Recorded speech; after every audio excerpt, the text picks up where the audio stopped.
यह कहानी फ्रांजिस नाम के एक छोटे लड़के से शुरू होती है जो उस दिन स्कूल के लिए देर से निकलता है। उसे डर लग रहा था क्योंकि उसे पार्टिसिपल्स का पाठ नहीं आता था और वह सोच रहा था कि मास्टर हामेल उसे डांटेंगे।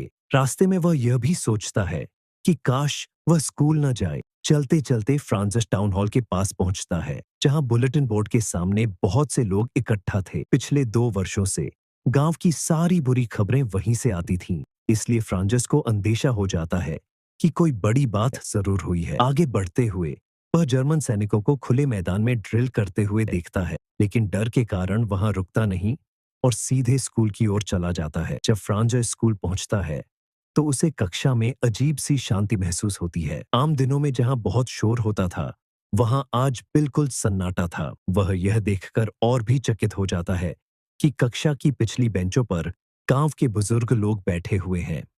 वे वहां इसलिए आए थे क्योंकि उन्हें अफसोस था कि उन्होंने कभी स्कूल नहीं पढ़ा और अपनी भाषा को महत्व नहीं दिया।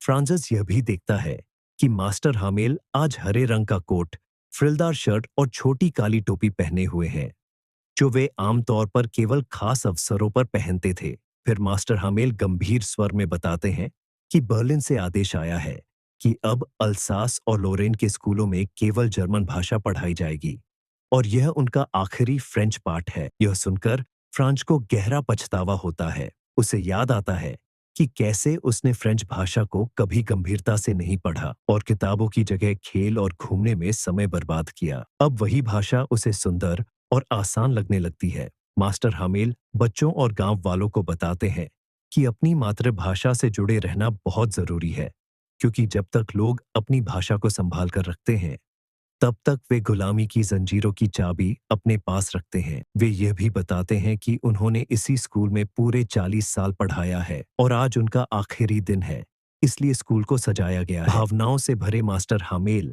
आखिरी बार बोर्ड पर लिखते हैं, वीव ला फ्रांस। उनका हाथ कांप रहा होता है और वे बोल नहीं पाते। अंत में वे हाथ के इशारे से बच्चों को जाने के लिए कहते हैं और इस तरह उनका आखिरी पाठ समाप्त हो जाता है। ये कहानी सिखाती है कि मातृभाषा केवल संवाद का साधन नहीं होती, बल्कि पहचान, संस्कृति और स्वतंत्रता का प्रतीक होती है और उसकी असली कीमत हमें तब समझ आती है जब वह हमसे छीन ली जाती है।